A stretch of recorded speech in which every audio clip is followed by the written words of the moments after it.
Jesus Christ, don't.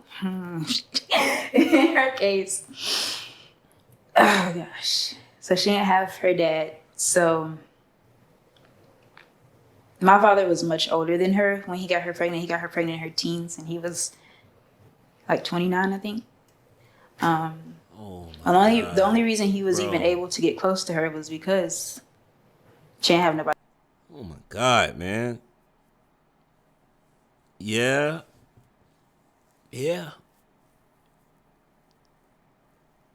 29 and mom is in her teens. We're going to, because it's YouTube, we're going to say she was 18.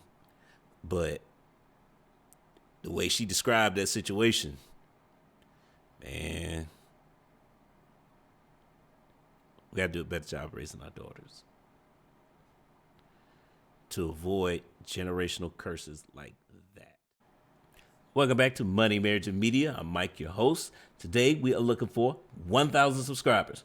We're also taking a look at We Need to Talk. The title is I Was an Alcoholic Before 18. Oh boy. Let's go ahead and get it started because this is going somewhere. You personally that I have with my mother, and it's the fact that I kind of feel like in certain ways she raised me up to be her son rather than her daughter. I just feel like a lot of things weren't my responsibility. Ooh. Listen, it's the message right here. Black boy, tell me how you really feel, cause I just wanna build with you. Black girl, tell me how you really feel. I wanna keep it real with you. I wanna live better, eat better. I wanna love better. I also didn't understand that I wasn't really giving out love to guys that I was dealing with or dating or talking to. I didn't understand, like, you have to be really, really careful about how you talk to guys, how you talk to men. Because I was the type where I just let anything fly out my mouth, especially when I'm mad. When I'm mad, like, it's up. Anything can come out my mouth. But unfortunately, we have this is the image of black women. You know, their image has been tainted so much that we think the majority of black women are like this. But I want you guys to start thinking about, anecdotally, the women that you work with. Is the majority of women in your life, are they like that? I don't know. Majority of women in my life are not, so I don't know. You guys sound off in the comments if that's what you see in your everyday life. But get what you see on YouTube, and when you turn on the TV and everything else, when the women that you have real life interactions with, are the majority of them like that? If that's the case, you need to change your circle. Seriously. I feel like all of those things just kind of are combined in the whole inner work thing that the manosphere taught me. Like, you gotta do the inner work. And I don't want to sit here like I'm a finished product. I still have a lot of work to do. But from where I was, I think I've changed quite a bit. And I'm moving in the right direction to where now if I get another Steve in my life, he's gonna marry me. Okay. Point of reference here. Steve is not an actual person. For those of you who don't follow We Need to Talk, Steve is a representation of the guy that most women meet when they're younger, who is husband material, but they end up curbing him or leaving him in the friend zone just because there is I'm just gonna say it. Most women are not mature enough to value that type of being around that type of man.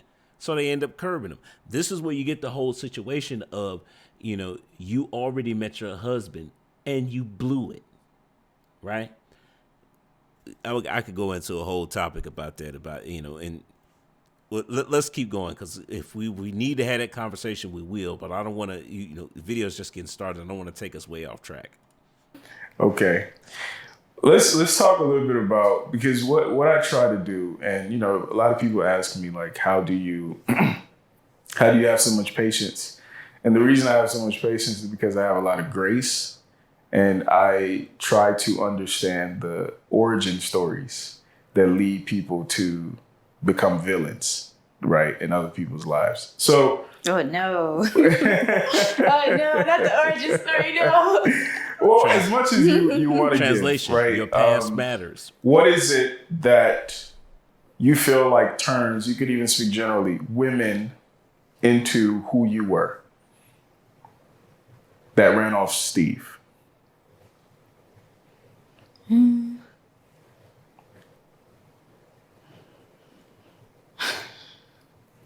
a great question. I might have to conversation. personalize it this time. That's why she's It's thinking. like I about said, it. as much or as little as you want to give. Yeah. Man. Well, I think it goes without saying that we don't talk enough about how single fatherhood affects us. Maybe that should have been my answer for what the minister taught me the most, because like, you just don't understand how much you lose from not having both parents in your house. And it's just like, your mom can only do so much for you.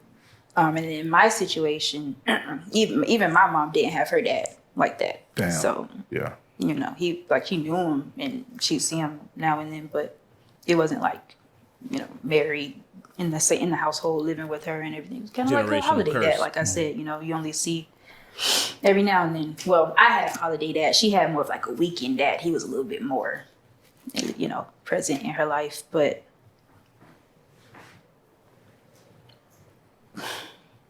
you're not gonna know how to deal with a man. And then in my instance, I didn't have a dad. I didn't have my grandfather had died before I was born on my father's side. Didn't have my father. I don't have a very big family, so I didn't have like a whole bunch of uncles or anything. So I didn't really get a lot of. Translation: our family is mostly women, which can be a red flag, if I'm being honest. But at some point, like, it's obvious a red flag, right? But at some point, we got to start having conversations about what can we do about these red flags? How do we work with them? Because, I mean, this is getting off topic, but if you met a woman and that was the only thing wrong with her, right? That was the only red flag. A lot of cases, this is worth leaving a woman alone. But again, if everything else is lined up, what do you do? So we got to start having conversations about, okay, how can we overcome these red flags? We also need to have a conversation about when it's too much, too much. Let's keep it going, though. Male interactions in my youth. So, you know, it's difficult. Like, you don't really know how to do anything outside of fuck them and cook for them. Like, I'm glad somebody finally said it, because too many times, you know, we can watch these panels, we can watch these one-on-one interviews, and people that are talking about relationships on YouTube, and that's just like the universal answer: cook and clean for him. Here's the problem. Remember, we always talk about those 6 categories that men are: fit, feminine, friendly, cooperative, submissive, childless, right? And I say the average man is looking for probably about 3 out of 4. The issue comes in is that the quality of man that you want, what are his 4 things, his 4 categories that he's looking for in a wife? And to compound that issue, it's that which 4 categories are you excelling at already? Because when those 2 line up, that's when you get a match, right? But here's the thing, though. You have to start thinking beyond just, well, what makes a good wife? Well, cooking and in her case, having sex with him. Most women can do that. Most men are looking past that for a wife. Yes, he will date you, and you will be that long-term girlfriend that even though you want to get married, he's just stringing you along. So if the only value that you're offering him is, you know, cooking and sex, well, I'm sorry to say this, ladies, but that's not wife material. You need to be bringing more to the relationship than that. Man's not going to put his life on the line and be willing to die for you just because you made that macaroni and cheese was off the chain. Sorry.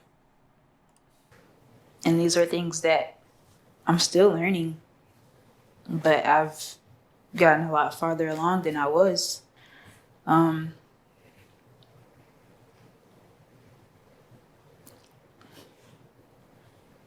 You just miss. Tough questions. You don't know how to deal with the man. You don't know how to respect the man. You don't know how to communicate with that man. You don't know about their needs, or y'all's needs and y'all's emotions and, your feelings. And What? Men have feelings? it kind of like sets you up to be selfish because all you understand is your point of view. All you know is everything from the woman's side. And I think in some instances it can even maybe like cause disdain for men a little bit too. That's a great point, and I'm glad she brought that up because one of the issues that a lot of times women in the situation where they're growing up in a single parent household and they're single mom, a lot of times they just don't have any exposure to men, particularly in a situation like hers where there are not that many men in the family either. Well, now one of the reasons that Steve gets run off is because there's all this built up frustration and disdain, using her words, towards men that Steve has to deal with. And he's got to deal with it for a lifetime because, he's husband material. He's a lot of times husbands, when a man knows he's looking to get married, he is thinking about long term, 30, 40 years, depending on how old he is. So at a certain point, I mentioned this before, when is enough enough?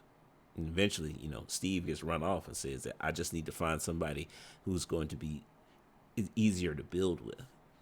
So I don't envy that situation, but you're going to have to, this is where, women need to start being honest. Well, number one, we need to do a better job of raising our daughters so that they are privy to these things.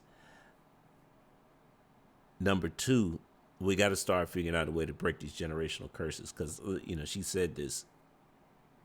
It's you got nothing but women in your family. Translation, it's nothing but single moms in your family. Somebody's got to break the mold and try something different. Because why all these men keep running away? Yeah. You might feel like all men are one way, or you might feel like all men are like your dad. Like I know There I it had is. it real bad still to this day, the belief that men are selfish. I know obviously now that that's not true for all men, but I believe that heavy. Like a lot of men are just selfish innately, and self-serving. So that's a negative side effect of it. And then it leaves you unprotected to the world too, Absolutely. which is really bad because that's how you continue the cycle. So in my mom's instance, Jesus Christ, don't. In her case, oh gosh. So she didn't have her dad. So my father was much older than her when he got her pregnant. He got her pregnant in her teens, and he was like 29, I think. Oh The only reason he was Bro. even able to get close to her was because she didn't have nobody. Oh my God, man. Yeah.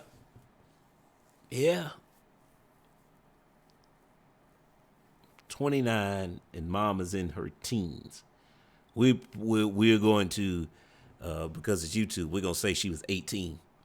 But the way she described that situation, man, we got to do a better job raising our daughters to avoid generational curses like that. Jesus. To protect her. And that's that's just self-explanatory. Like that just goes without saying, and it happens to so many girls that they don't have anybody, not even just to protect them, but in that way, but to say, for instance, you meet a guy that's not a predator, but he may have other issues.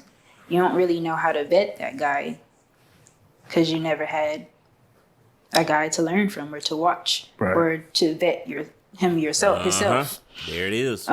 So this is why I say the vetting process is broken in our community, and we need to start taking steps to strive to fix it. Because there are so many, a lot of the problems in our community are connected. They're intertwined with one another. And believe it or not, fixing the vetting process would actually help with the divorce rate. Give me a second here. Let me break this down for you. Okay. One of the biggest problems in our community is that we're pushing marriage off too far. Oh, well, wait till your 30s. Okay, but if you wait until your 30s to get married, then all of a sudden it's like you're instantly thrown into we got to have a kid now. And there's not enough time for you and your spouse to build a strong foundation that's required in order to raise your in order to start building. Because adding kids into the mix does not make things easier. It complicates things exponentially. And if you don't have that good foundation between you and your spouse, you're going to end up with some cracks in that foundation. So what are we talking about here? Okay, well, one of the reasons why we're telling, women in particular, the message that women tell other women is when you're young, go have fun. It's bad advice. Why are we telling people that are young to get married? Because we're too afraid for them to make a mistake that'll ruin their life. Okay, and I agree with that. But if the vetting process is actually working, then you're we're more likely to weed out a lot of the problematic people in your life. See, this is why fathers are so important, is because as men, women suck at the vetting process. Let's just get it out there, right? But men, one of the reasons why we're so much better at vetting other men or potential husbands is because we have a lifetime of experience of dealing with other men, so it's easier for us to recognize the red flags. It's just experience, that's all. It's the same thing when with your mom, and you unsure about a woman, bring her around your mom, and because your mom is not going to get distracted by how fine she is. What she's gonna be looking at is, can she do something besides cook and have sex and have good sex with you? That's generally how that works. But see, and the other thing, again, when we fix the vetting process, now we're starting to produce married couples at a younger age, let's say around 25, right? The man is 25, the woman may be like 22, 23. But now that couple they've got time. There's no rush to have kids, which means they have time to build together. They have time to work out a lot of the issues that come up with most marriages. Marriage is not perfect. Just because you found the right person, y'all make it down the aisle. That's not the end.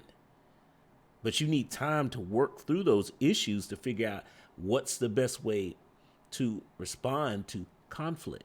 You need time to do that. Adding kids in the mix it's only going to make things worse. So now you have time to build up the foundation. Then when you decide to have kids, now all of a sudden things start to build at an exponentially faster pace. Got to get the foundation right. But again, so many things have to line up in order for us to start rebuilding our community. We got to take it with baby steps, though. Let's keep going. There's just so many ways that it can go bad, and so many ways that not having a dad just negatively affects you.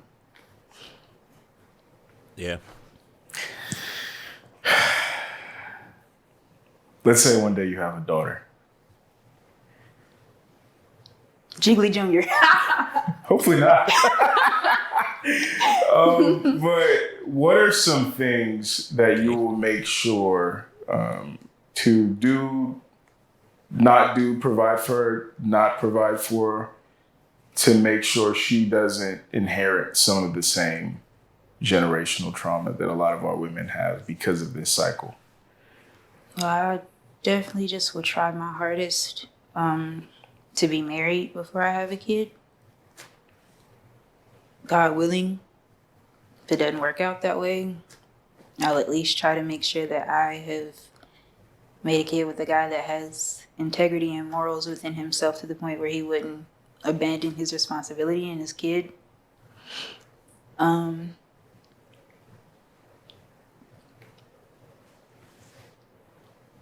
This is a great And question. you mean like, how would I maybe like raise her up in ways that we could like end the cycle?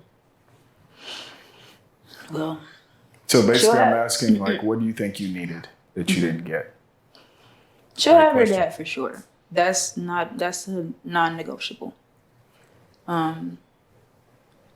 But things that I would try to do differently, I would try to raise her with more structure.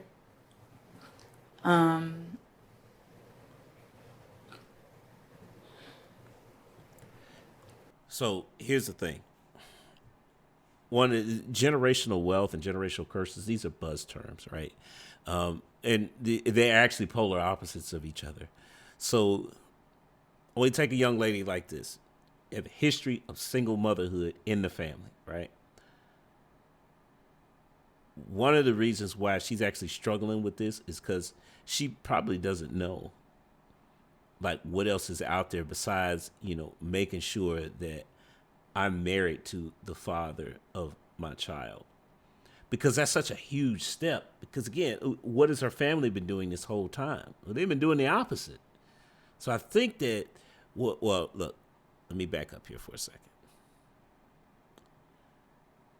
5 years in financial services taught me that it proved to me that generational wealth is a buzz term and most people are using it improperly. When most people mention it, they're talking about getting rich, right? And I'm gonna pay for all my generations down the line. And stop it, just stop it. That's not how you build generational wealth. That's how you become rich. And most people who become rich end up using it within one generation. Why? Because it wasn't stable to begin with. So how does that relate to what we're talking about now? Well, for this young lady, the biggest step that she can do as far as ending a generational curse is marriage. Marry before you carry. I would say that would be the main focus. Everything else is, I hate to sound like this, but it's almost going to be a waste of time because that's the biggest way that you can show improvement in, her kids' lives is to have them within a marriage because that changes so much that a lot of times, like I said, we keep focused on this stuff where we trying to do everything within one generation. That and all that proves is that things end up not being stable because you're trying to do too much at one time. I think that we have a lot of women like her in our community, and one of the major things that we need to focus on first is, okay, how do we get you to build up relationship skills so that you can be with the same person for a lifetime? Because all this other stuff about, well, I'm not even getting into it, but that's the most important things that most women need to be focused on right now, today. When you can do that, then you can start worrying about other stuff. Okay, we got that's the biggest problem one of the biggest problems in the community right now is finding someone to partner with for a lifetime. This guy, and that, believe it or not, that will actually end a lot of generational curses. It's just solving that issue right there. But look, let's keep going because I can do a whole 2-hour talk on that. We're not here for doing that right now. We will in the future though.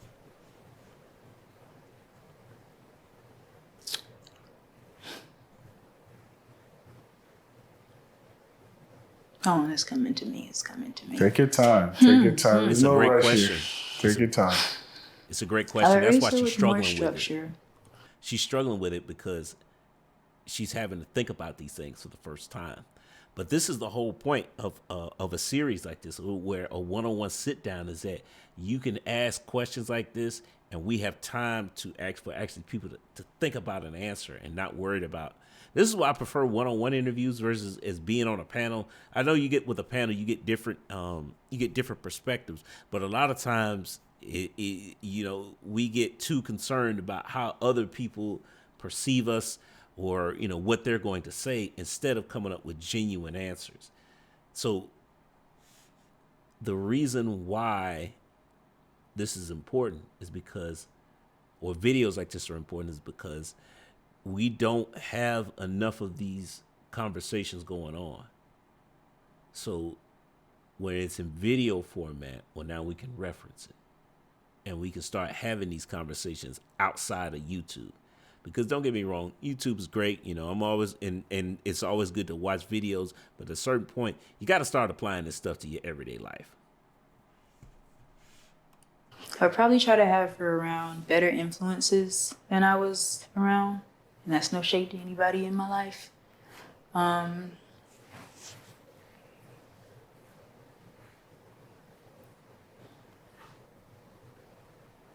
There was a big issue personally that I have with my mother, and it's the fact that I kind of feel like in certain ways she raised me up to be her son rather than her daughter.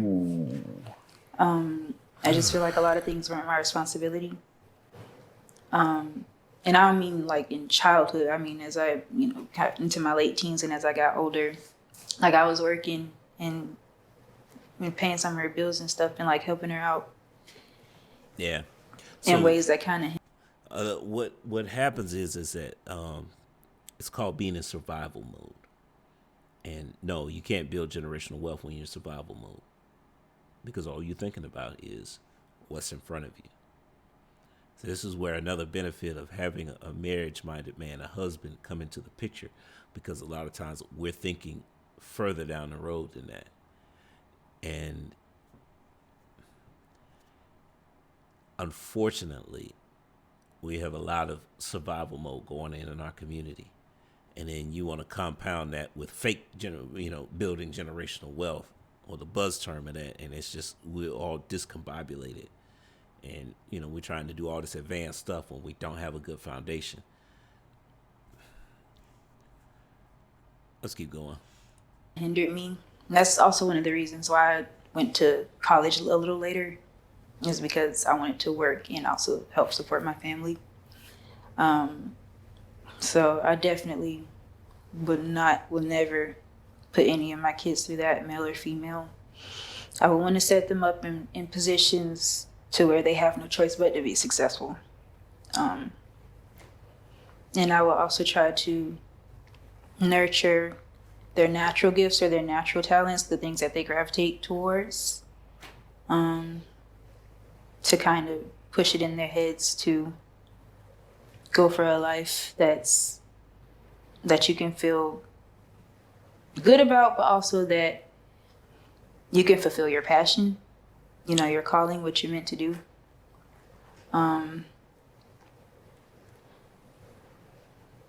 That's great advice for your daughters, not for your sons.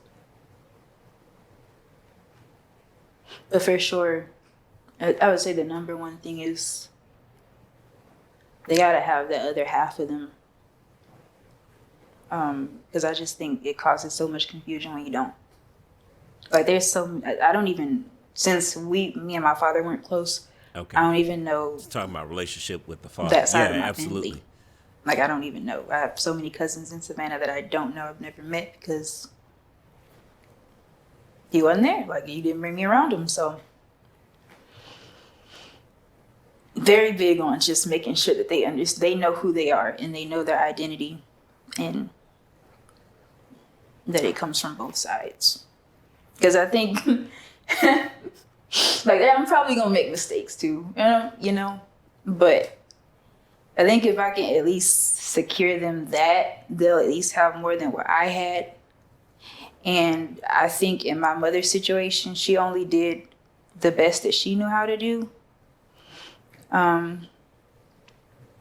And she tried to put me in positions where I could be better off than even she was. So we've made a little progress. I mean, she was an 18-year-old single mother. I haven't had any kids yet. So already there's a little bit of progress. So Believe it or not, that's the actual definition of building generational wealth. Like I said, most people are using that term wrong because they're just trying to get rich. And no, what you're supposed to do is that you're providing you're setting your kids up to be better off than you were. And a lot of times that takes baby steps. So we keep trying to jump ahead and do the advanced stuff when the basic stuff, we're building our house on sand. You know, we all know how that turns out. Sand erodes away and the house crumbles, right? So this is why a lot of times is that, you know, well, look, we're gonna end the video here because this is a great video, high level conversation for sure. But you know, there are a lot of things. This is very topical. In the summary, all I'm gonna say is that we've got several things that are preventing our community from moving forward. The vetting process needs to be fixed. We need to work on marriage, as far as, you know, building lasting relationships with monogamy. We got to do a better job of raising our sons and daughters to work better more in cooperation with each other.